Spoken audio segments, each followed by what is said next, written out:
ಯಾವ ಹೂವು ಯಾರ ಮುಡಿಗೋ ಭಾಗ 92.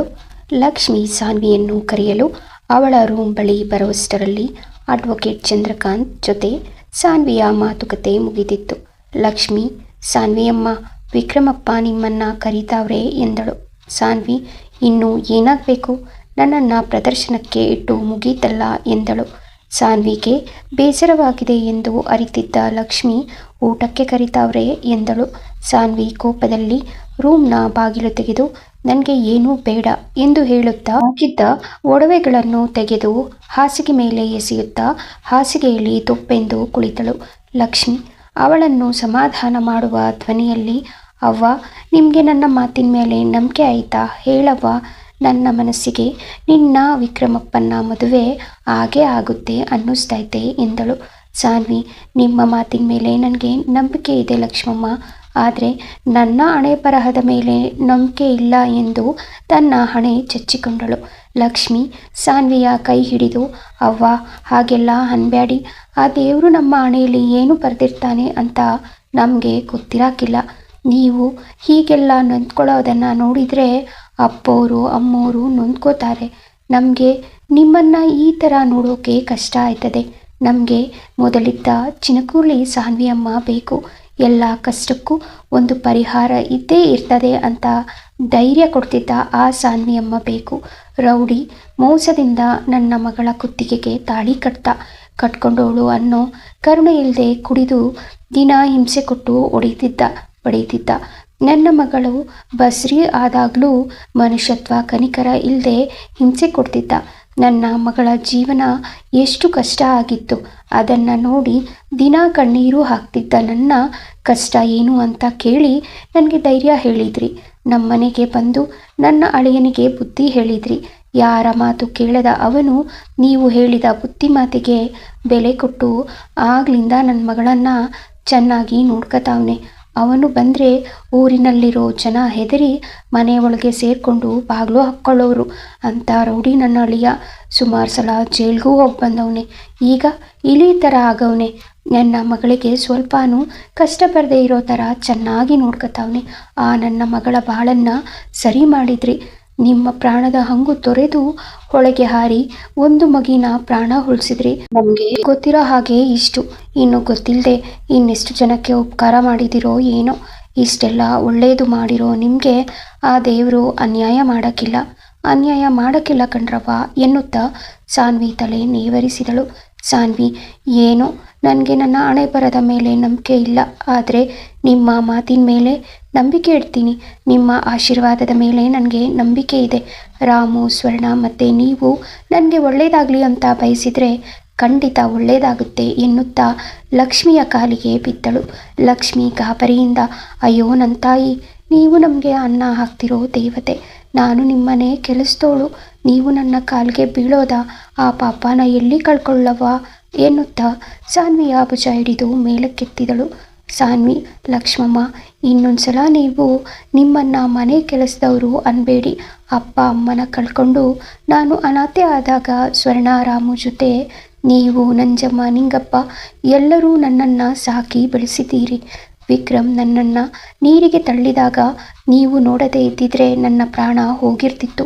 ಅವತ್ತು ನೀವು ನನ್ನ ಪ್ರಾಣ ಉಳಿಸಿದ್ರಿ. ನೀವೆಲ್ಲರೂ ನಮ್ಮ ಮನೆಯವರೇ.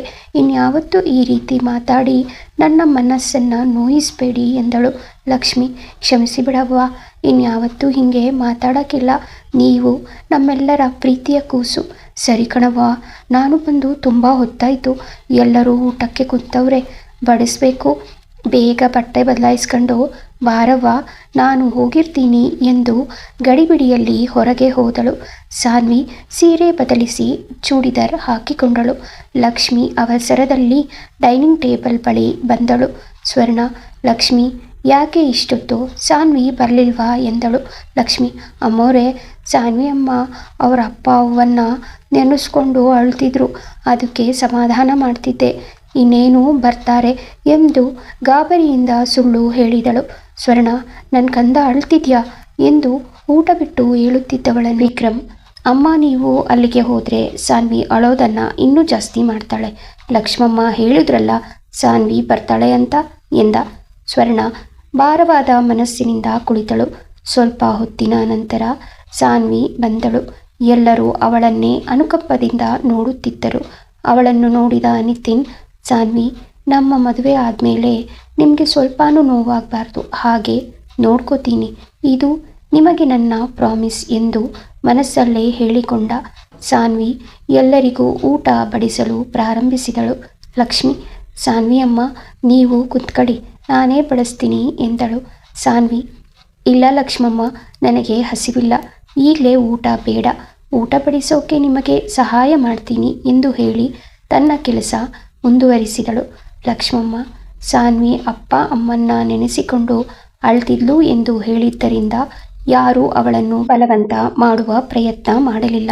ಎಲ್ಲರೂ ಮೌನವಾಗಿ ಊಟ ಮುಗಿಸಿದರು. ಊಟ ಮಾಡಿದ ನಂತರ ಎಲ್ಲರೂ ಗಾರ್ಡನ್ನಲ್ಲಿ ಬಂದು ಕುಳಿತರು. ವಿಕ್ರಮ್, ಏನು ನಿತಿನ್ ಸಾಹೇಬ್ರೆ, ಖುಷಿನಾ? ನಿಮ್ಮ ಆಸೆ ನೆರವೇರಿಸೋಕೆ ಜಾಸ್ತಿ ದಿನ ತಗೊಳ್ಳಲ್ಲ. ಸಾನ್ವಿ ಹತ್ರ ಏನಾದರೂ ಮಾತಾಡ್ತೀಯಾ ಎಂದು ಹೇಳಿ ಕಣ್ಣು ಹೊಡೆದ. ಪ್ರೀತಮ್, ಪಂಕಜ್, ರಾಹುಲ್ ಎಲ್ಲರೂ ಬೇಸರದಿಂದ ಕುಳಿತಿದ್ದರು. ಲಕ್ಷ್ಮಿ, ಪಲ್ಲವಿ, ರಮ್ಯಾ ಮತ್ತು ನೀತು ಎಲ್ಲರಿಗೂ ಮನೆಯನ್ನೆಲ್ಲ ತೋರಿಸುತ್ತಿದ್ದಳು. ರಮ್ಯಾ, ಮನೆ ತುಂಬ ಚೆನ್ನಾಗಿದೆ ಅಲ್ವಾ? ಪಲ್ಲವಿ ಅಕ್ಕ, ಅಲ್ಲಲ್ಲ ಅತ್ತಿಗೆ ಎಂದು ನಕ್ಕಳು. ಅವಳೊಂದಿಗೆ ಪಲ್ಲವಿ ಮತ್ತು ನೀತು ಕೂಡ ನಕ್ಕರು. ಮನೆಯನ್ನೆಲ್ಲ ಸುತ್ತುತ್ತಾ ಸಾನ್ವಿ ರೂಮ್ನ ಬಳಿ ಬಂದರು. ಪಲ್ಲವಿ, ಲಕ್ಷ್ಮಮ್ಮ, ಈ ರೂಮ್ ಯಾಕೆ ಲಾಕ್ ಆಗಿದೆ? ಯಾರ ರೂಮ್ ಎಂದಳು. ಲಕ್ಷ್ಮಿ, ಇದು ಸಾನ್ವಿ ಅಮ್ಮ ಅವರ ಕೋಣೆ, ಇಲ್ಲಿಗೆ ನಾವ್ಯಾರೂ ಹೋಗಲ್ಲ. ನಾವು ಮಾತ್ರ ಅಲ್ಲ, ದೊಡ್ಡ ಯಜಮಾನ್ರು, ಅಮ್ಮೋರು, ವಿಕ್ರಮಪ್ಪ ಯಾರೂ ಹೋಗಲ್ಲ ಎಂದಳು. ರಮ್ಯಾ, ಯಾಕಮ್ಮ ಯಾರೂ ಹೋಗಲ್ಲ? ಮೊದಲಿನಿಂದನೂ ಹೀಗೇನಾ ಎಂದಳು ಆಶ್ಚರ್ಯದಿಂದ. ಲಕ್ಷ್ಮಿ, ಇಲ್ಲ, ಈಗ 5-6 ವರ್ಷದ ಹಿಂದೆ ಎಲ್ಲಾದರೂ ಹೋಗಬೇಕು ಅಂದಾಗ ಅವರು ರೂಮ್ ಬೀಗ ಹಾಕ್ಕೊಂಡು ಹೋಗೋಕೆ ಶುರು ಮಾಡಿದರು. ನಾವು ಕೋಣೆನ ಶುಚಿ ಮಾಡ್ತೀವಿ ಅಂದಾಗ ನನ್ನ ರೂಮ್ನ ನಾನೇ ಸ್ವಚ್ಛ ಮಾಡ್ಕೋತೀನಿ, ಇನ್ನು ಮುಂದೆ ಯಾರೂ ನನ್ನ ರೂಮ್ಗೆ ಬರೋ ಹಾಗಿಲ್ಲ ಅಂದರು. ತಬ್ಬಲಿ ಮಗ ಅದು. ಅದರ ಇಷ್ಟಕ್ಕೆ ವಿರುದ್ಧವಾಗಿ ಹೋಗೋಕ್ಕೆ ಯಾರೂ ಇಷ್ಟಪಡೋಕ್ಕಿಲ್ಲ. ಅದಕ್ಕೆ ಅವರನ್ನು ಯಾರೂ ಪ್ರಶ್ನೆ ಮಾಡಲಿಲ್ಲ. ಅದಕ್ಕೆ ಹೇಗೆ ಇಷ್ಟ ಬರುತ್ತೋ ಹಾಗಿರಲಿ ಅಂತ ಸುಮ್ಮನಾಗ್ಬಿಟ್ವಿ ಎಂದಳು. ಸ್ವರ್ಣ, ಲಕ್ಷ್ಮಿ ಎಂದು ಕೂಗಿತು ಕೇಳಿ, ನೋಡ್ರವ್ವ, ಮನೆಯೆಲ್ಲ ತೋರಿಸಿ ಮುಗೀತು, ಇನ್ನು ಸ್ಟೋರ್ ರೂಮ್ ಅದೇ, ಅದರಲ್ಲಿ ಬರೀ ಹಳೆ ಸಾಮಾನುಗಳೇ ಅವೆ, ಅದನ್ನು ನೋಡೋದು ಬ್ಯಾಡ ಬಿಡಿ. ಸಾನ್ವಿ ಅಮ್ಮ ಒಬ್ಬರೇ ರೂಮ್ನಾಗೆ ಅವರೇ, ಒಸಿ ಅವ್ರ ಹತ್ರ ಮಾತಾಡ್ರವ್ವ, ಕೆಲಸ ಐತೆ, ನಾನು ಹೋಯ್ತೀನಿ ಎಂದು ಅವಸರದಲ್ಲಿ ಅಡುಗೆ ಮನೆ ಕಡೆ ಹೋದಳು. ಪಲ್ಲವಿ, ರಮ್ಯಾ, ನೀತು, ಸಾನ್ವಿ ಅವರ ರೂಮ್ ಒಳಗೆ ಯಾರನ್ನೂ ಬರೋಕ್ಕೆ ಬಿಡಲ್ಲ ಅಂತಾರೆ ಅಂದರೆ ಎಲ್ಲರಿಂದ ಅವರು ಏನೋ ವಸ್ತುನ ಮುಚ್ಚಿಟ್ಟಿರಬೇಕು, ನಾವು ಹೇಗಾದರೂ ಅದನ್ನು ತಿಳ್ಕೋಬೇಕು ಎಂದಳು. ನೀತು, ಸಾನ್ವಿಯವರು ಇದ್ದ ರೂಮ್ನ ಡ್ರೆಸ್ಸಿಂಗ್ ಟೇಬಲ್ ಮೇಲೆ ಒಂದು ಕೀ ಇದೆ, ಅದು ಈ ರೂಮ್ದೇ ಇರಬೇಕು ಎಂದು ಹೇಳಿದಳು. ಪಲ್ಲವಿ, ಬನ್ನಿ, ಇನ್ನು ತಡ ಮಾಡೋದು ಬೇಡ, ಹೇಗಾದರೂ ಪ್ಲ್ಯಾನ್ ಮಾಡಿ ಕೀ ತಗೊಂಡು ಸಾನ್ವಿ ರೂಮ್ ಬಾಗಿಲು ಓಪನ್ ಮಾಡಲೇಬೇಕು ಎಂದಾಗ ರಮ್ಯಾ, ಹೌದು ನೀತು, ನಾನು ನೀನು ಕೀ ತಗೊಂಡು ಬರೋಣ. ಪಲ್ಲವಿ ಅತ್ತಿಗೆ ಸಾನ್ವಿ ಜೊತೆ ಮಾತಾಡಿಕೊಂಡು ಇರಲಿ, ಅವರಾದರೆ ಮ್ಯಾನೇಜ್ ಮಾಡ್ತಾರೆ ಎಂದಳು. ಪಲ್ಲವಿ, ಸರಿ ಬನ್ನಿ, ನಾನು ಸಾನ್ವಿ ಜೊತೆ ಮಾತಾಡ್ತಾ ಇರ್ತೀನಿ, ನೀವು ಅವರಿಗೆ ಗೊತ್ತಾಗದೇ ಇರೋ ಹಾಗೆ ಕೀ ತಗೊಂಡು ಬಂದು ರೂಮ್ ಲಾಕ್ ಓಪನ್ ಮಾಡಿ ಒಳಗೇನಿದೆ ಅಂತ ಸಾಧ್ಯವಾದರೆ ನೋಡಿ. ಸಣ್ಣ ವಸ್ತು ಆಗಿದ್ರೆ ಬೀರು ಅಥವಾ ವಾರ್ಡ್ರೋಬ್ನಲ್ಲಿ ಇಟ್ಟಿದ್ರು ಯಾರಿಗೂ ಗೊತ್ತಾಗ್ತಿರ್ಲಿಲ್ಲ.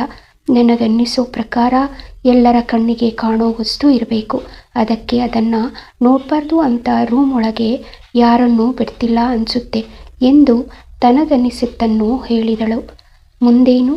ಸಾನ್ವಿ ರೂಮ್ ಬಾಗಿಲು ತೆಗೆದು ಅದರಲ್ಲಿರೋ ರಹಸ್ಯನ ರಮ್ಯಾ, ನೀತು, ಪಲ್ಲವಿಗೆ ತಿಳ್ಕೊಳ್ಳೋಕೆ ಸಾಧ್ಯ ಆಗುತ್ತಾ? ತಿಳ್ಕೋಬೇಕಾ?